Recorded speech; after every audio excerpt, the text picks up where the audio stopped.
A sealed document from March 1847 is in the South Carolina Historical Society archives. It has a warning on it that still scares researchers who find it. Contains testimony too disturbing for public record. May God forgive what people have done. The yellowed pages contain the stories of 8 plantation owners who suffered the same terrible injuries over the course of 11 years. Each man was castrated with surgical precision, and each attack happened within 24 hours of a specific horrible act.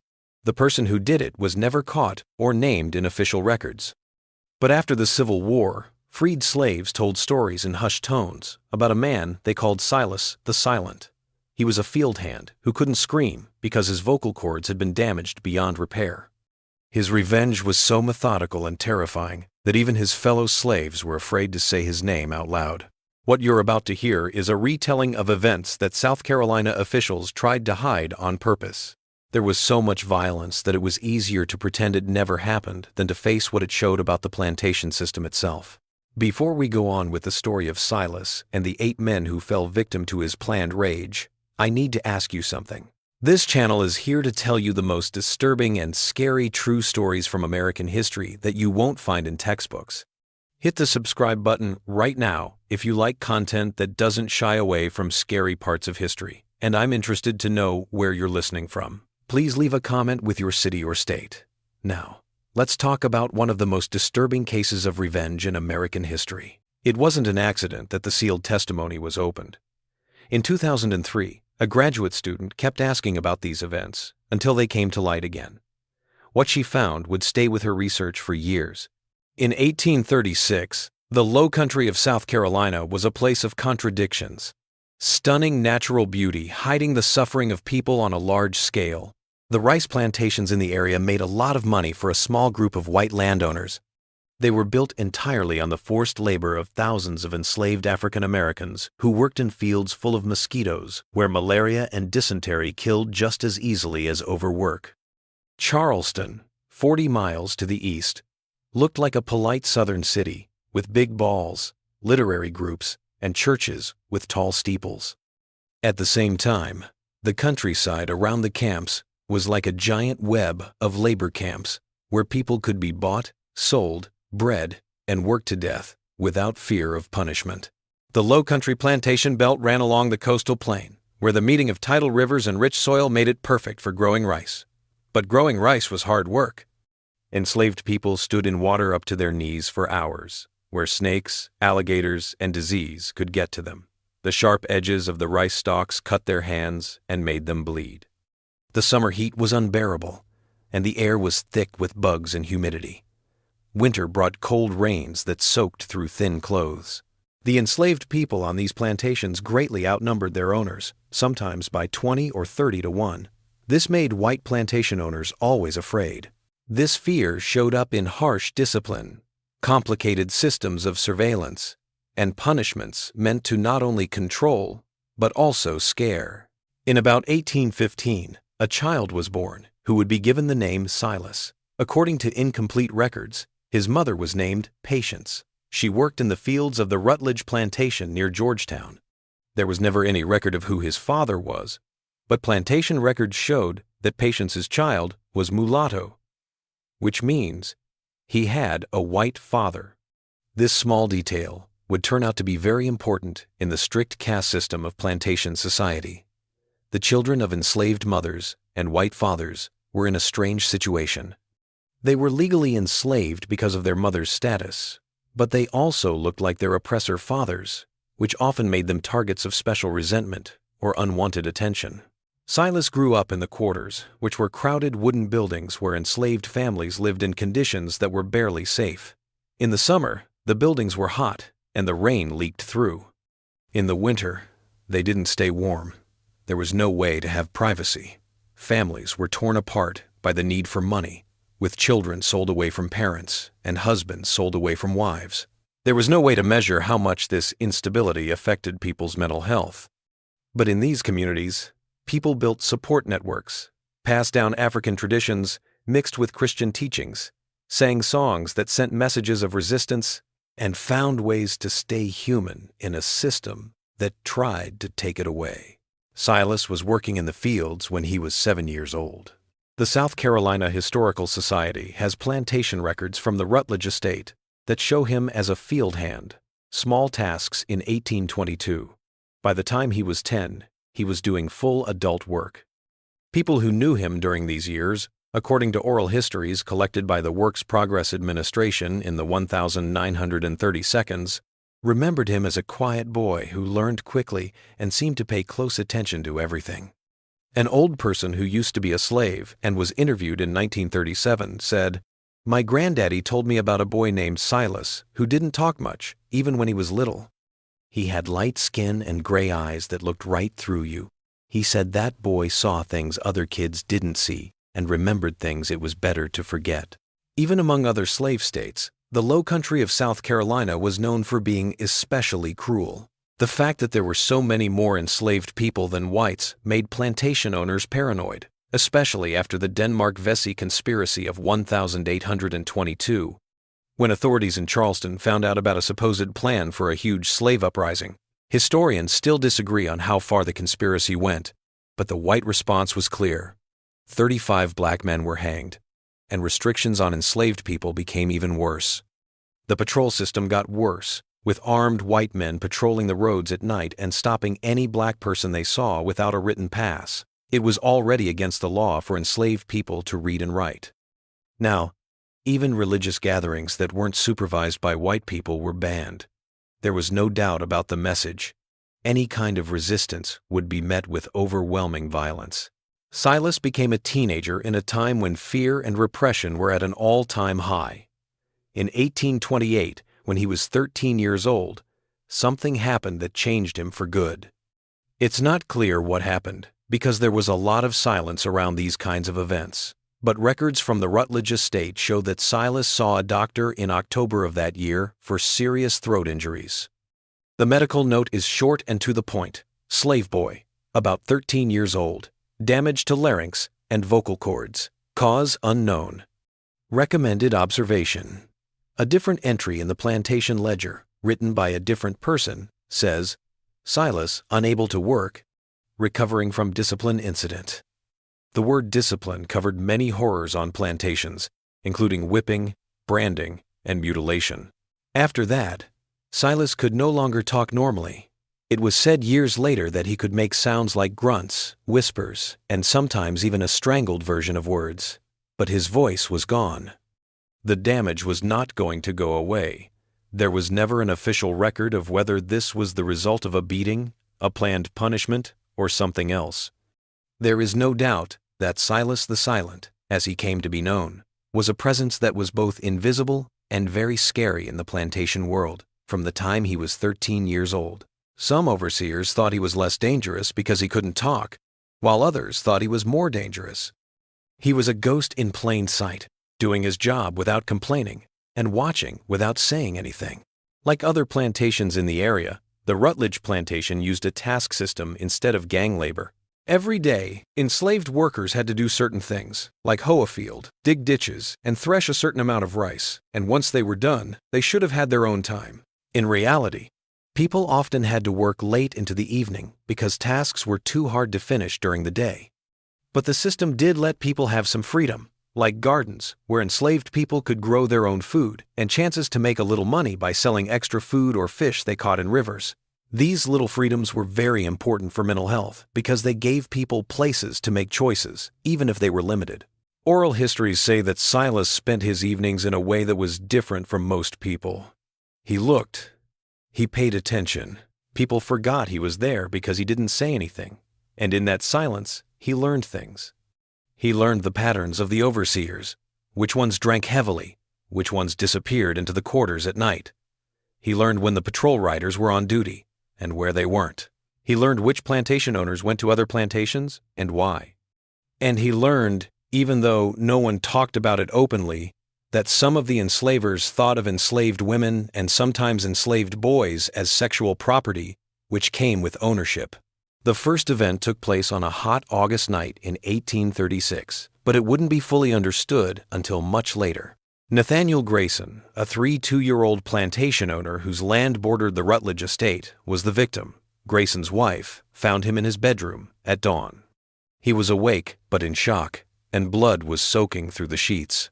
The doctor who treated him said that he had been castrated almost surgically. The door to the bedroom had been locked from the inside. The windows were closed and locked. There were no signs of forced entry or a fight, other than the injury itself. When Grayson could talk, he said that when he woke up, there was a hand over his mouth, a flash of metal, and pain so bad that he passed out. He didn't see or hear anything, except for steady, controlled breathing. With the help of the slave patrol, the sheriff of the area, Benjamin Carr, looked into it. They questioned every slave on Grayson's plantation. Some were whipped because of suspicion, which was a common way to show who was in charge rather than get information. Nothing useful came out. Grayson's wife said that no slaves had been in the house that night. When the house servants were questioned separately, they all said they had been locked in their rooms at night, which was something Grayson did every night. The investigation stopped within days, and even though rumors spread among white people, ideas of revenge and whispers of abolition conspiracies, no one was arrested. Grayson wouldn't talk about what had happened the day before, so the sheriff's report didn't say anything about it. Grayson had borrowed a young man from the Rutledge plantation next door to help him fix a rice mill. His name was Silas. These kinds of temporary transfers were common and were a way for plantation owners to help each other out. Grayson kept Silas overnight in a storage shed near the main house, instead of sending him back home in the dark. That night, around 10, Grayson went to that shed. He stayed for about half an hour. When he came out and adjusted his clothes, Silas came out behind him, moving slowly and with an unreadable face. Grayson told his boss to bring Silas back to the Rutledge plantation at dawn. That was the last clear order he gave before the attack. There was no connection. Grayson never said anything about Silas being on the property. He would have had to explain why he went to the shed late at night, and that would have raised questions that Grayson didn't want to answer. In the honor culture of the Southern plantation elite, some things were known but never talked about. Sexual access to enslaved individuals was both a commonplace occurrence and a taboo reality. It was against the rules of polite society to talk about it openly, which kept up the illusion of white gentility. Grayson kept quiet about what happened to him until he finally told people that an unknown intruder had attacked him. This person might have been a runaway slave who somehow got into his locked bedroom. Silas went back to the Rutledge plantation. He worked in the fields. He didn't say anything because he couldn't. His face showed no emotion. Life went on. It had been 18 months. Then, in February 1838, there was a second event. This time, the victim was Thomas Waywright, who owned a medium-sized plantation 12 miles south of the Rutledge property. Waywright was 41 years old, married with 4 kids, and a well-respected member of his church. His overseer found him in the plantation office, a small building separate from the main house, and he had been castrated in the same way as Grayson. The door was locked from the inside. Waywright passed out from shock and blood loss. He lived, but he still couldn't give a useful description of his attacker. He said he didn't remember anything. He had been working late on the books, and the next thing he knew, he was waking up in pain. The sheriff looked into it again. This time, the case was similar to the Grayson case in that there were 2 plantation owners who were both attacked in locked rooms, both suffered the same injuries, and neither could identify their attacker. There were many theories: an organized slave revolt, a campaign by abolitionists, or a disturbed person with a grudge against the planter class. The investigation once more focused on enslaved people in the area, especially those who had shown any independence of spirit or intelligence that might suggest they could have committed such a crime. Several men were arrested, questioned harshly, and held for weeks before being let go because there wasn't enough evidence. Once more, an important piece of information went unreported. Waywright had gone to Georgetown 2 days before the attack to do business. While he was there, he worked out a deal to rent an enslaved worker who was good at carpentry for a short time. The Rutledge plantation started renting out some of their more skilled enslaved workers to other plantation owners for short-term projects in order to make more money. Even though Silas couldn't talk, he had learned how to do carpentry and was thought to be a good worker. Waywright had sent him to fix some damage to a few outbuildings on his plantation. It took 3 days to do the work. Silas slept in a locked shed full of tools. ate meals that the plantation cook brought him, and worked hard from dawn to dusk. Wainwright went to the tool shed on the second night. He was there for a while. Silas stayed inside after he left. Silas finished his work the next day and went back to the Rutledge plantation. The next day, Wainwright was found dead in his office. No one looked for a connection, so there wasn't one.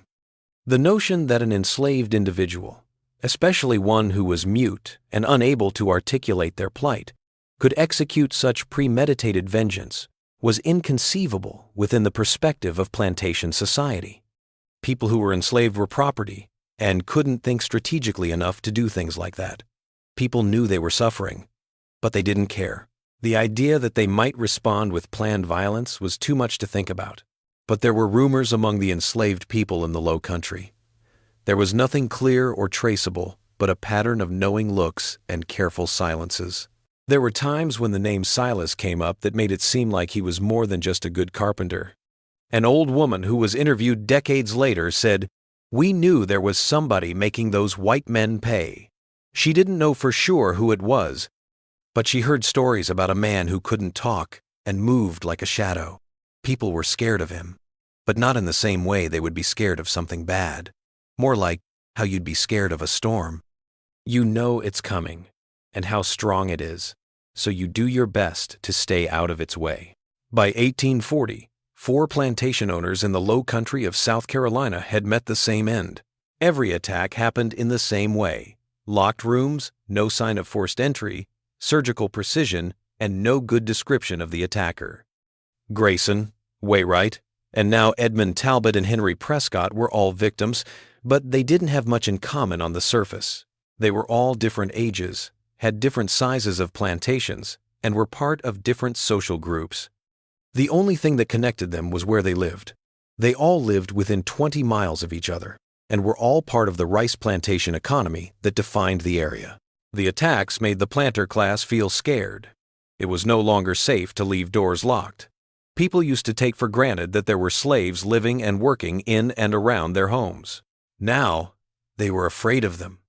Some plantation owners started sleeping with loaded guns, while others added more locks, hired more overseers, and made their control measures more brutal in the hopes of scaring off would-be attackers. The slave patrols stepped up their night rides, stopping and questioning any black person they saw on the roads after dark. But the attacks kept happening, with no set time but always the same method. The plantation owners didn't know that Silas had been on each property in the days leading up to each attack because they had never paid attention to how enslaved workers moved between plantations. The Rutledge plantation had a profitable side business renting out skilled enslaved workers, and Silas, who was a good carpenter and didn't talk much, was often lent to other plantations for short-term projects. People who rented his work saw him as a tool, not a person. There was never any official record of the pattern, but it was there. Silas would go to a plantation, work hard for a few days, sleep in a shed or storage building away from the main slave quarters, and finish his work quickly. And on some of these plantations, not all of them, but some, a certain owner would come to see him at night. People never talked about or wrote down what happened during those visits. It was only known to the people who went through it and the cold calculation of the person who remembered. Then Silas would go back to the Rutledge plantation, and within 48 hours, the man who had come to see him would be found castrated, usually in a locked room. The attack happened so quickly and quietly that even a wife sleeping in the same house might not have heard it. The investigation, such as it was, stayed broken up because no one linked the attacks. Each incident was treated as separate, investigated by local authorities who communicated poorly with their counterparts in neighboring jurisdictions. Sheriff Carr, who had looked into the first 2 cases, was now sure he was dealing with a serial attacker, but his efforts to get a bigger investigation going were met with resistance.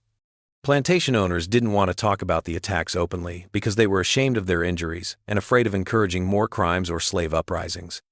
The South Carolina Gazette printed short stories about violent events on Low Country plantations, but they left out details that could have caused panic or given attackers useful information. There was a different kind of knowledge that spread in the enslaved communities.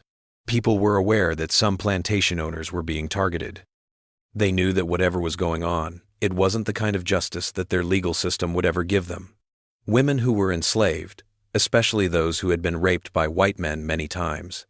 Talked in code about the silent one who made men pay.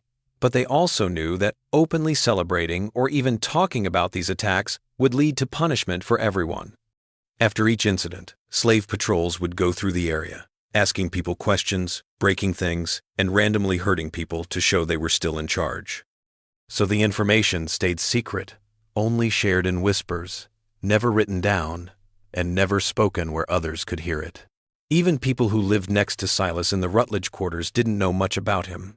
He worked hard, ate his meals, and slept in the space that was set aside for him. He didn't have any family on the plantation because his mother, Patience, died of fever in 1830, and he had never had any siblings. He didn't make any close friends, and didn't do much in the community life of the quarters.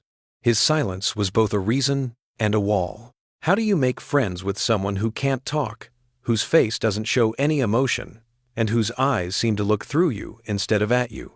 An old man named Joshua, who had worked with Silas in the rice fields for years, told an interviewer in 1936, Silas wasn't like other people. Something happened to him when he was young that broke him inside even more than it broke his voice. He'd work all day in the heat, cutting rice until his hands bled, and he wouldn't make a sound. At first, overseers liked that. They thought he was broken good. But there was something in his eyes that made smart people nervous. He was always watching, like he was seeing things the rest of us couldn't see. And when he looked at certain white men, there was something in that look that made you think of deep water, the kind that drowns you slow. The Rutledge family, who legally owned Silas, never thought he did anything wrong. He was a valuable piece of property because he was a skilled worker who could be rented out for extra money, was quiet, and did what he was told. He seemed more trustworthy because he couldn't talk. He couldn't start rumors, organize resistance, or even shout if something bad happened to him. In their eyes, he was the perfect slave. Hard-working, quiet, and completely under control. But the idea of control was false. Silas had learned how plantation society worked over the years, by watching and going through hard times. He knew how life on the plantation worked, how white people moved around and black people were kept in check. He knew that enslaved people had to be in certain places at certain times, and that not following the rules could get them in trouble. He knew that not talking made him weak and easy to forget. People in charge would talk openly in front of him about things they would never talk about in front of enslaved people they thought could gossip. White men would use him and then forget about him, sure that a slave who couldn't talk was no threat. They were completely wrong. The count had reached 6 by 1842. Robert Finch and Charles Hammond, 2 more plantation owners, were added to the list of victims. The attacks were no longer isolated incidents that could be dismissed as random violence. An editorial in the Charleston Mercury called for a coordinated investigation, saying that a disturbed person or group of unhappy people was targeting the plantation class. People were offered rewards for information. The governor gave local law enforcement more militia resources to help them, but the investigation kept failing because almost all of the victims refused to give certain information. No one would talk about what they did in the hours leading up to the attacks. No one would admit that they had certain enslaved workers on their property. To do that, they would have had to admit to doing things that were common but were not supposed to be talked about. The Southern elite's honor culture put reputation above almost everything else. A man could rape enslaved women and boys without fear of punishment, but admitting to such acts in public would ruin his reputation. It's better to keep quiet about the truth than to say it out loud. This silence kept Silas safer than any plan he could have made. The pattern was there, but no one in charge was willing to look in the right direction to find it. And so the attacks kept happening, each one a planned, precise act of revenge that left the victim alive but broken, able to know what had happened to him, but unable to name his attacker. Just when it looked like the investigation was going nowhere, an unexpected witness came forward who could threaten to ruin everything. Dinah was a housekeeper on the Hammond plantation. She saw something the night Charles Hammond was attacked that she couldn't forget no matter how hard she tried. In 1842, Dinah was 34 years old and had been a slave on several low-country plantations for her whole life. She had been sold twice, once as a child when her first owner died, and again as a young woman when a plantation went out of business. The Hammond plantation was the third place she was a slave. She had a complicated role in the plantation hierarchy as a house servant. House slaves usually had better clothes, better food, and jobs that were less physically demanding than field hands. But being so close to white owners was scary in its own way. House servants were in a unique position to see and hear things like marital problems, money problems, and private acts of cruelty. For slaves, knowledge was dangerous. You could be sold, beaten, or killed if you saw things you weren't supposed to. Dinah had been sleeping in a small room off the kitchen the night Charles Hammond attacked. This was normal for the cook and main house servant. She woke up around 2:00 the morning to use the chamber pot and heard something. The sound was so faint that she almost thought she had imagined it. There was a footstep on the stairs that went up to the second floor where the family bedrooms were. The stairs were old, and some of them creaked in a way that was easy to predict. Dinah was very familiar with those sounds because she had climbed those stairs many times a day. She heard someone moving slowly and carefully, testing each step to make as little noise as possible. She should have stayed in her room. Every instinct told her to stay quiet, not see anything, and not know anything. But something, maybe curiosity or a deeper sense of knowing, drew her to the door. There was only one candle lit in the house, and she held her hand over it to block its light. She went to a place where she could see the stairs. There was a figure at the top that was hard to see in the dark. The silhouette was male, lean, moving with careful deliberation toward Hammond's bedroom. Dinah's heart stopped for a moment because she thought she was seeing a murder happen. Then the figure moved a little, and the light from the candles hit his face for a second. She knew him. Silas, the carpenter from the Rutledge plantation. He had been working on the property for the past 3 days, fixing the gallery railings and a few window frames. Everyone thought he had been locked in the tool shed every night. It was clear that he had found a way out. Dinah stood frozen in her doorway as Silas walked up to Hammond's bedroom door. She thought it would be locked because Hammond locked his door every night because he was scared of the recent attacks on plantation owners. But the door opened without making a sound. Silas went inside. The door shut. Dinah couldn't move because she didn't know what to do. She should wake someone up and call for help. But something made her stop. Maybe it was the memory of Hammond coming to the quarters and picking women like someone picking fruit at the market.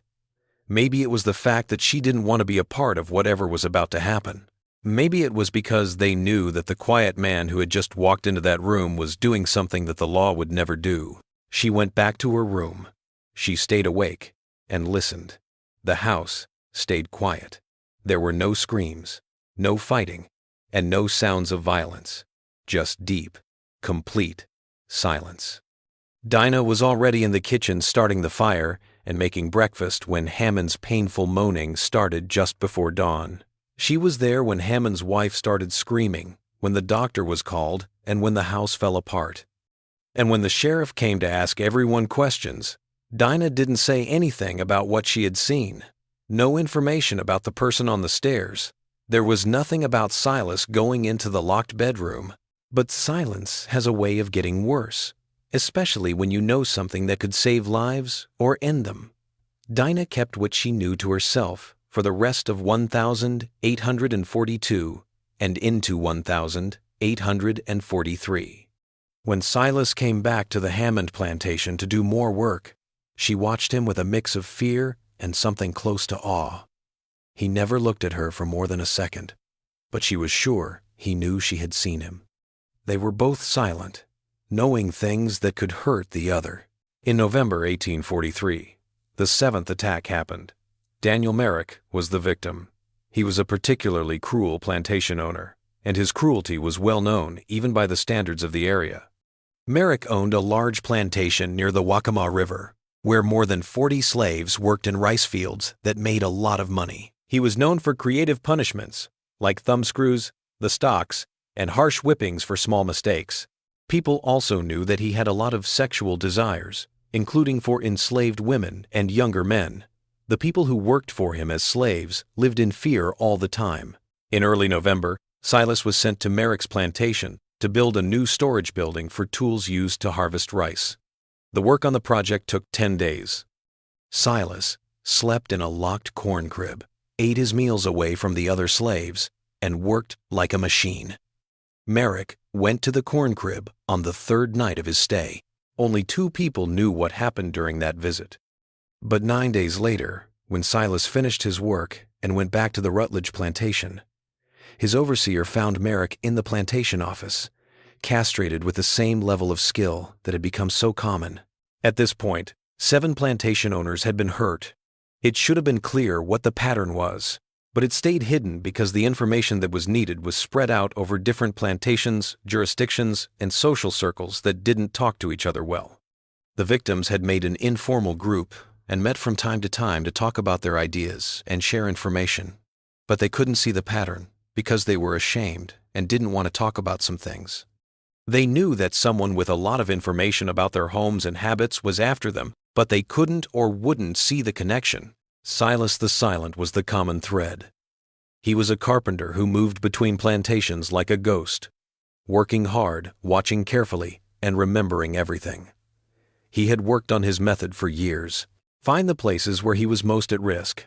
Figure out how plantation houses are laid out by casually looking around while he works. Pay attention to how the patrols and overseers move around. He would then break out of whatever shed or building he was locked in at night when the time was right. Locks were simple devices that could be easily opened with the right tools. As a carpenter, he had access to those tools. And go to the house where his target lives. To get into locked houses, you had to be patient and watch carefully. Silas would write down which windows had loose frames, which doors didn't have good locks, and where the keys were kept while he worked on a property. He found out that a lot of plantation houses, even though they were big and beautiful, weren't very safe. Locks were supposed to keep slaves out, but they were often old, not well cared for, and could be opened with skeleton keys that a good carpenter could make. If you knew which windows had loose fittings, you could shim them open from the outside.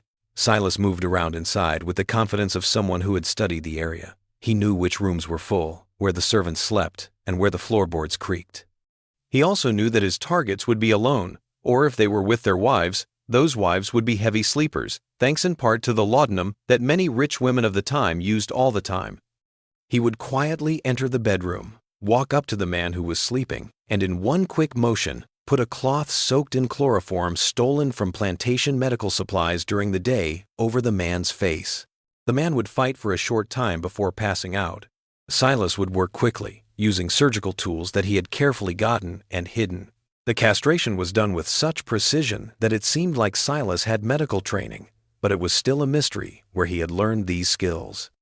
He would be gone in a few minutes, sneaking out of the house the same way he came in and going back to his locked shed to wait for dawn. The chloroform was the reason why the victims didn't remember much. The fact that the surgery was so precise is what kept most of them alive. Silas didn't want to kill anyone, because that would lead to a much more thorough investigation. His plan for revenge was clear: to take from these men what they had taken from him and others, to give them a permanent reminder of their crimes, and to turn sexual predators into damaged, broken people who would never hurt anyone again. But Dinah's knowledge was still a ticking time bomb. She made a choice in early 1844 that would change everything. She went to see Reverend Thomas Clayton, a Presbyterian minister who worked at several low-country plantation churches and was known as a reformer who sometimes, very carefully, talked about the moral issues of slavery. Dinah asked to speak with the white minister in private, which is not something that slaves usually do. Clayton, who was interested but also a little suspicious, agreed to meet her at the Hammond Plantation Chapel. That February afternoon in 1844, Dinah told him bits and pieces of what she knew. At first, she didn't say Silas's name, but she did say that she saw a man in the Hammond house the night of the attack who shouldn't have been there. She talked about how quiet he was, how carefully he moved, and how he got into a locked room. She told Clayton that she thought this same man was behind the other attacks and that he moved between plantations to get back at someone for something terrible. She didn't say what that something was because she didn't want to admit that sexual violence was a common problem on plantations, and admitting that could have gotten her killed.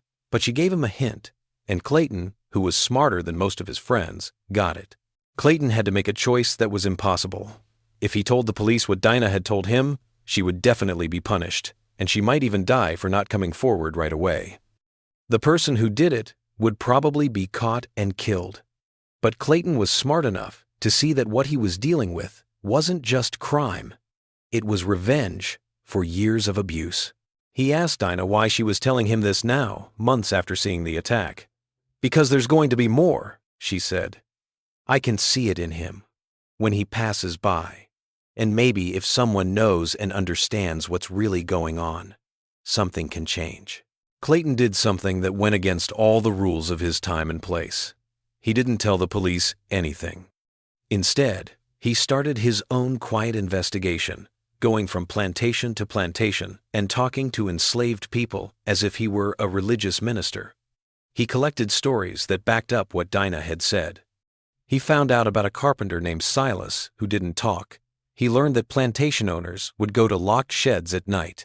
He learned about a pattern of horror that the white establishment refused to admit because doing so would mean facing the slavery system's most deeply immoral parts. Clayton didn't expect that his investigation would get a lot of attention. In a society built on surveillance and control, a white minister asking careful questions about plantation owners and their private behavior raised alarms. In the summer of 1844, Clayton was called to appear before a group of worried citizens in Georgetown. They asked him about what he had been doing and told him that he should not be interfering with plantation discipline. He was told in no uncertain terms that he could only stay a minister in the Low Country if he was willing to support the established social order and not question it. One member of the committee, a well-known plantation owner named Augustine Sheffield, was very direct. "We know you've been asking questions about things that don't have anything to do with the spiritual welfare of anyone, Reverend. Questions that make it seem like you've forgotten your place and purpose here. You can fix that, or you can end it. The choice is yours." Clayton knew what was going to happen. He seemed to have stopped looking into it, but he kept detailed private journals where he wrote down everything he learned in a personal shorthand that he thought would keep the information safe if his papers were ever taken.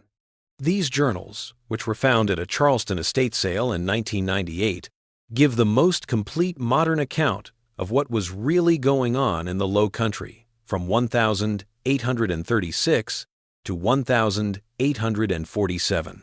In an entry from August 1844, Clayton wrote, "I have learned the identity of the man they seek, though they know not whom they seek. He is called Silas, property of the Rutledge estate, a carpenter of some skill who cannot speak. I have learned why he cannot speak, the result of violence inflicted upon him as a boy of 13, the nature of which I cannot bring myself to write even in this private record. I have learned what has been done to him repeatedly since, by men who saw his silence as invitation rather than injury, and I have learned what he has done in response. God forgive me, I cannot condemn him. The law would hang him without hesitation, but what law protects him? What justice exists for one such as he? I am meant to preach forgiveness and redemption, yet I find myself hoping he is never caught, that his terrible justice continues until every man who has violated him pays in full." Silas kept working, not knowing that someone had started to put the pieces together. The Rutledge plantation continued to profit from renting out their skilled carpenter, and Silas continued to move between properties, a silent presence that white society had learned to ignore completely. But he was changing in some way. People who saw him during these years said that the old slaves who were interviewed in the 1930 seconds talked about a man who seemed to be slowly disappearing, even though he was still there. He got thinner. One woman remembered. It was like he was burning up from the inside. His eyes got darker and deeper. When you looked at him, it was like looking into a well with no bottom. Some people started to stay away from him, not because they thought he would hurt them, but because being near him felt like being near something that had already died but forgot to stop moving. The eighth and last attack happened in March 1847, and it would be different from all the others in ways that would finally bring the truth to light. The target was Jonathan Caldwell, a 7-year-old plantation owner whose land was along the Black River, which is one of the best places in South Carolina to grow rice. Caldwell was very rich, even for a planter. He owned more than 60 slaves and a lot of land. He was also a member of the state legislature, which gave him a lot of political power and protection. Caldwell was different from the other victims because he was arrogant and thought his political connections made him untouchable. The other victims had been afraid to talk about their attacks in public. In March 1847, Caldwell made a deal with the Rutledge plantation to borrow Silas for a month to build a new overseer's house and fix up some slave quarters that had fallen into disrepair. It was a big job that would keep Silas at the Caldwell plantation for a long time, longer than any of his other jobs. The manager of the Rutledge estate quickly agreed because Caldwell was willing to pay a lot of money in rent. On March 3, Silas was taken to the Caldwell plantation with the tools and materials he would need. Most plantations were smaller and less cruel than the Caldwell plantation. Horace Strickland, the overseer, was known for being violent. He always had a whip with him and used it whenever he wanted. The enslaved people were always scared, worked until they were exhausted, and were punished for real and imagined mistakes. In the past few years, a number of people had died in the fields from working too hard and not getting medical care for their injuries. The mood was heavy and oppressive, full of the kind of hopelessness that comes from knowing there is no way out and no way to get help. Silas had to sleep in a small workshop that was separate from the main living area. This was a place where tools were kept and small repairs were made. There was a heavy lock on the door and bars on the only window. Strickland made sure to lock Silas in every night, checking the lock twice himself, and telling him that if he tried to escape, he would be whipped and unable to work for weeks. Silas didn't react to the threats. He just nodded to show that he understood and went about his work during the day with the same mechanical efficiency he brought to every project. But Caldwell noticed Silas right away, and the way he looked at him was something anyone who knew how plantations worked would have recognized. Caldwell went to the workshop after dark on the second night of Silas's stay. He was there for over an hour. His clothes were messy, and his face was red when he left. Silas stayed inside, standing still by the workbench. The light from a single candle made it hard to see his face. The same pattern happened again and again over the next few weeks. Caldwell would go to the workshop 2 or 3 times a week, always after dark and for long periods of time. The other slaves on the plantation saw everything, but they didn't say anything. Talking about things like that was a death sentence. Strickland, the overseer, also saw, but he made sure that Silas stayed locked up tight. This was not to protect Silas, but to protect Caldwell's privacy and make sure that this valuable rental property didn't get away before the work that Caldwell had paid for was done. None of them knew that Silas had a different plan this time. The extended duration of the project, the isolation of the workshop, the regularity of Caldwell's visits, all of it created an opportunity that hadn't existed with previous targets. For 11 years, Silas had been patient, striking and disappearing, never being caught or even suspected. But during those years, something changed in him. His earlier attacks had been carefully planned, but now they were becoming more desperate and dark. He was 32 years old and had spent half of his life as a mute tool for other people's wants and his own revenge. He was tired in a way that went beyond being physically tired. Caldwell went to the workshop like he always did on the night of March 24. But this time, Silas didn't wait for him to leave. This time, he didn't plan to sneak out later, break into a locked house while everyone was asleep, finish his work in silence, and leave before dawn. This time, Silas moved when Caldwell was done with his attack and started to get dressed. The attack was quick and violent. Silas had a carpenter's hammer hidden under his sleeping pallet. He used it to hit Caldwell in the back of the head hard enough to knock him out, but not kill him. Caldwell fell down, aware but confused, and couldn't cry out. Silas worked quickly. He used rope from his carpentry supplies to tie Caldwell's hands and feet together and stuffed a rag into his mouth so he couldn't make any noise. Then he lit every candle in the workshop, which made the place bright in a way that was strange and almost like a ritual. He also got the surgical tools he had kept in a secret compartment in his tool chest for years, cleaning and sharpening them after each use. It took almost an hour for what happened next. This time, Silas worked slowly and carefully, and Caldwell was fully aware of what was going on. This was different from the other attacks, which had been done quickly and precisely while the victims were unconscious. There were long breaks between each cut during the castration. During these breaks, Silas would just stare at Caldwell's face, watching the fear and pain without saying a word. He wanted to make sure that his victim knew exactly what was happening and why. It was torture, planned and deliberate, a complete reversal of power that made Caldwell feel completely helpless for the first time in his privileged life. He knew what it was like to have his body violated while he couldn't stop it, and to know that no one would come to help him because those in power didn't see him as fully human. After Silas was done, he carefully cleaned his tools and put them away. Then he did something he had never done before. He unlocked the workshop door from the inside and walked out into the night, not trying to hide or get back into the locked building before dawn. He walked through the plantation yard, past the main house where some windows still had lamps on, and past the quarters where enslaved people were awake and listening to sounds they couldn't quite place. He walked to the edge of the plantation, where the river marked the boundary, and stood there looking at the dark water as the first light of dawn began to gray the sky in the east.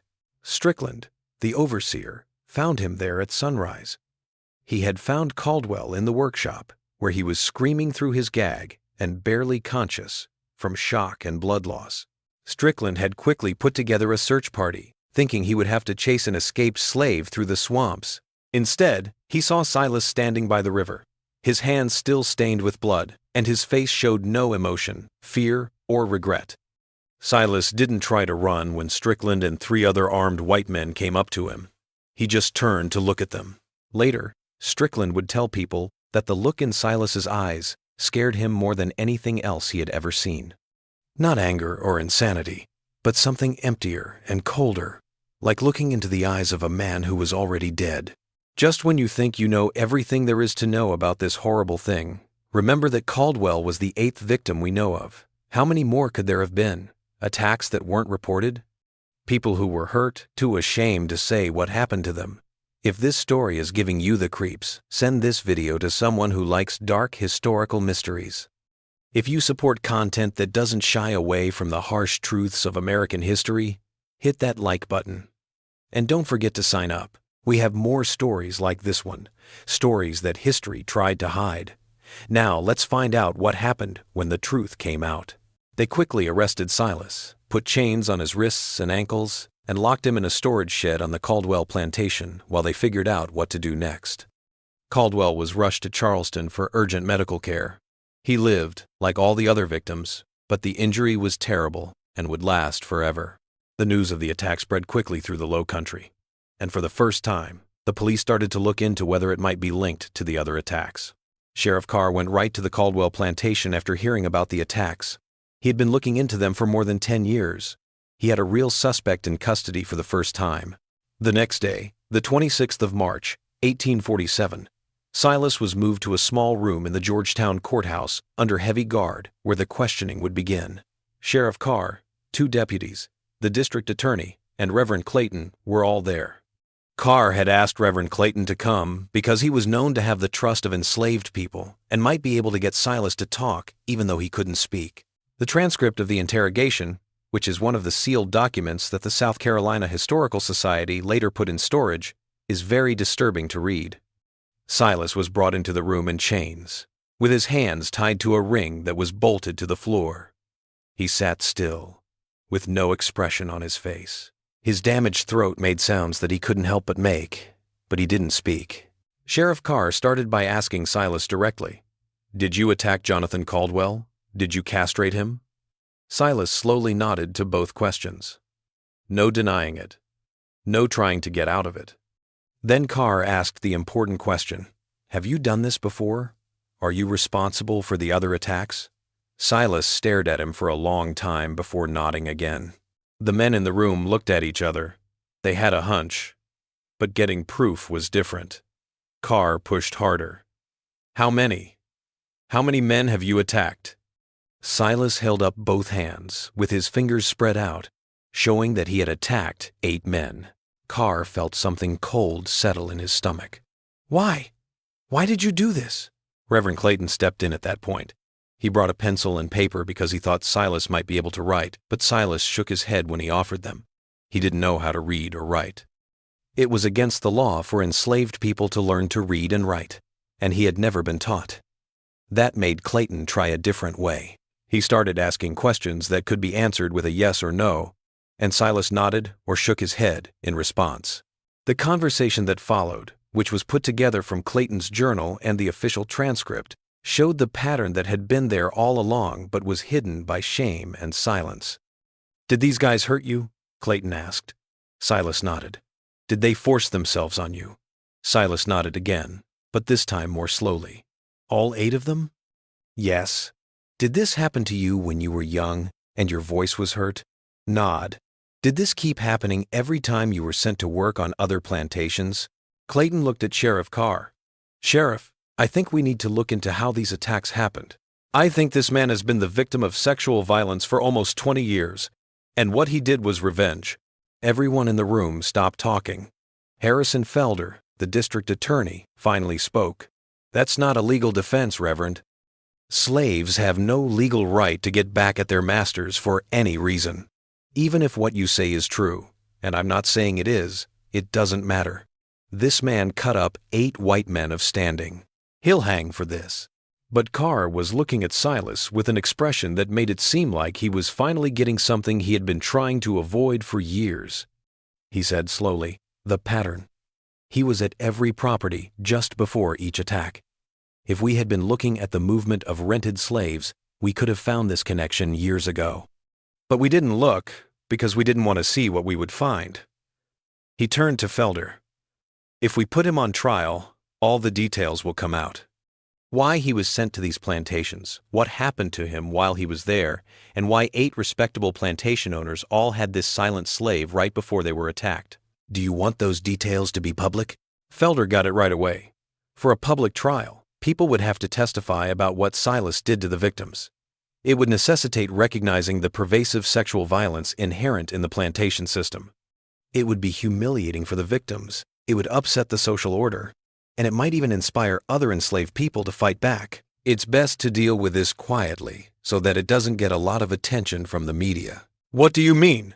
Felder asked carefully. Carr said, "I'm suggesting that we write down what we need to write down, close these cases as solved, and deal with the punishment without a public spectacle that doesn't help anyone."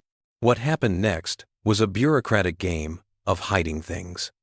The official record would show that Silas, who worked on the Rutledge plantation, had admitted to 8 counts of assault on plantation owners between 1,836 and 1,847. The reason would be given as general rebellious disposition or unknown. No official document would include the specific things that had been done to Silas or what had made him attack. The victims wouldn't have to talk about their private lives in court. The pattern would be seen but not explained. And Silas would be killed quietly and without telling anyone, so he wouldn't become a martyr or inspire other people to do the same thing. But Reverend Clayton wouldn't let it go. Clayton went to see Silas twice in his cell between the time he was questioned and the time he was supposed to be killed. He brought paper and pencil, even though Silas couldn't write, and sat with him in silence, trying to give him some kind of spiritual comfort after all the terrible things he had been through that Clayton could barely understand. Clayton asked Silas during the second visit if there was anything he wanted people to know or anything he wanted Clayton to write down for history. Silas looked at him for a long time before reaching for the pencil that Clayton had brought. His hand was shaking, but he was able to draw something. There were no words, just pictures. A boy's face with his mouth open and screaming. A hand covering that mouth, darkness. And then 8 crosses scratched heavily into the paper. Then nothing else. Clayton got it. The 8 crosses stood for Silas's victims, but they also stood for something else. 8 times that Silas had taken back some of his power and made his attackers feel a little bit of what he had felt.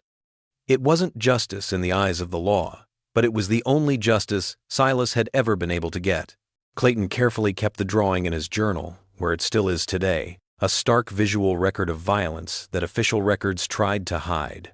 The execution was set for the 15th of April, 1847, and it was to take place at dawn in the Georgetown Courthouse Square. But 2 days before the planned date, something happened that wasn't planned. They found Silas dead in his cell.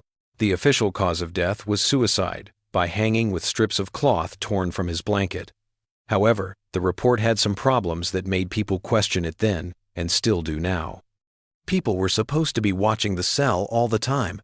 It would have taken a long time to tear the strips of cloth and braid them into a rope strong enough to hold a man's weight, and a number of people who saw the body noticed bruises around the throat that didn't seem to fit with hanging oneself.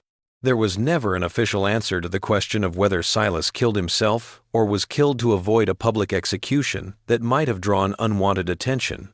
His body was buried in an unmarked grave in a cemetery for enslaved people, but that place has since been lost to time and development.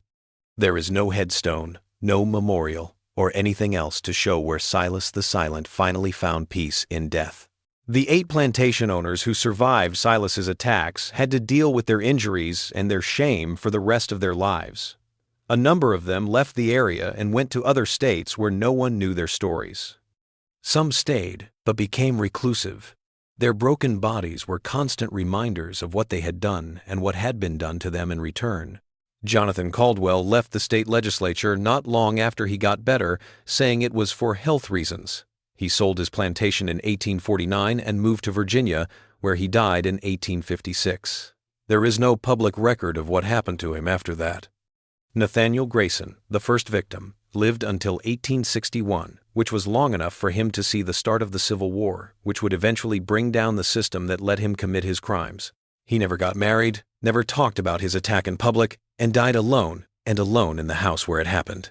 The Rutledge plantation stayed in business until 1865, when the Union Army took over South Carolina and slavery came to an end in the area. During the war, the buildings on the plantation were burned, and the land was later split up and sold. There are no records of what happened to the enslaved people who lived there, including those who knew Silas, worked with him, and maybe even suspected what he was doing during those 11 years. After they were freed, they spread out, looking for family members who had been sold away and trying to start new lives in a society that promised freedom but didn't really deliver. Some of their descendants still live in the Low Country, but not many people know how they are connected to this history. Reverend Thomas Clayton worked as a minister in South Carolina until 1852, when he quit and moved to Pennsylvania, where he could work more openly with groups that wanted to end slavery. His daughter got his journals and took good care of them, but she never published them. She knew that the stories in them were too dangerous, too revealing, and too hard on the stories that both North and South wanted to tell about slavery. Clayton's descendants kept those journals for many years before giving them to a historical society. They weren't looked at much until the late 20th century. In 1847, the South Carolina Historical Society received a sealed document that contained the official record of Silas's crimes and execution. The document was not to be opened without special permission. That restriction stayed in place for more than 150 years. Michelle Torres, a graduate student, was finally able to read the document in 2003 as part of her research for her dissertation on plantation violence. She found not only the story of Silas, but also dozens of other cases documented instances of enslaved people resisting their treatment in ways that ranged from subtle sabotage to outright violence, all deliberately hidden in official records to avoid admitting that enslaved people had intelligence, agency, and the ability to resist strategically. Torres's dissertation, which came out in 2006, was the first time in more than 100 years that people knew about Silas's story again. The academic community had a mixed reaction. Some historians praised her work because it brought to light a type of resistance that had been systematically left out of historical accounts. Some people said she might be glorifying violence or making up details that couldn't be proven, but no one could argue with the main point that her research had found. Silas was not the only one. The sexual violence he endured, which propelled him to his horrific retribution, was pervasive within the institution of slavery. And even though it was often hidden or disguised, resistance to that violence was much more common than historical records say it was. There is no memorial to Silas in South Carolina today. There is no historical marker that tells what happened in the Low Country between 1836 and 1847. Most of the plantations where he worked are no longer there. They have either been turned into suburbs or reclaimed by the forest. The courthouse where he was questioned is still there, but it is now a museum that focuses on the more interesting parts of the area's history, like Revolutionary War heroes, antebellum architecture, and natural beauty. Official histories don't tell many of the darker stories that show the real human cost of slavery. But in certain communities, particularly among descendants of enslaved people in the Low Country, the story of Silas the Silent has been preserved through oral tradition. Some people tell it as a ghost story, about getting revenge from beyond the grave. People also tell it as a warning about what happens when people are pushed too far and systems of oppression become so harsh that resistance is unavoidable, no matter the cost. And sometimes it's told as a story of justice imperfect and terrible, but still justice done by someone who had no other choice, no other way to make his pain mean something. Historians and ethicists still argue about whether Silas was a victim, a villain, or something more complicated than either of those. He didn't kill anyone, but he hurt 8 men, very badly. He hurt those people as revenge for the sexual violence he had to deal with for almost 20 years. Is he a hero, a criminal, or a sign of a system that is so morally bankrupt that it made people do such desperate things? The answer, perhaps, depends on whether you believe justice can exist outside the law, whether revenge can ever be righteous, whether a person who has been denied every form of legal protection and human dignity can be judged by the standards of a society that refused to acknowledge their humanity in the first place. There is no question about the historical truth that Silas's story shows. He was one person, but there were many thousands more who went through the same thing and were never named or remembered. Their resistance, whether through violence, escape, sabotage, or just staying alive, has been systematically erased from the stories we tell about American history. Every plantation had its own secrets, hidden violence, and buried stories. The only thing that makes Silas different is that his story eventually came to light. People who knew the truth, no matter how horrible, kept it in sealed documents and private journals so that it would never be forgotten. What do you think of this story? Was what Silas did right? Was there any other way for him to get justice? Please leave a comment below to let me know what you think. These talks about history are important because they make us face hard truths about our past. If you like this story and want to learn more about the darker parts of American history, make sure you subscribe to this channel and hit the notification bell so you never miss a video. Send this to someone who likes history and isn't afraid to face the hard truths. And don't forget that these aren't just stories from the past. They are the building blocks of the present and patterns that repeat over time. The first step to making sure they never happen again is to understand them.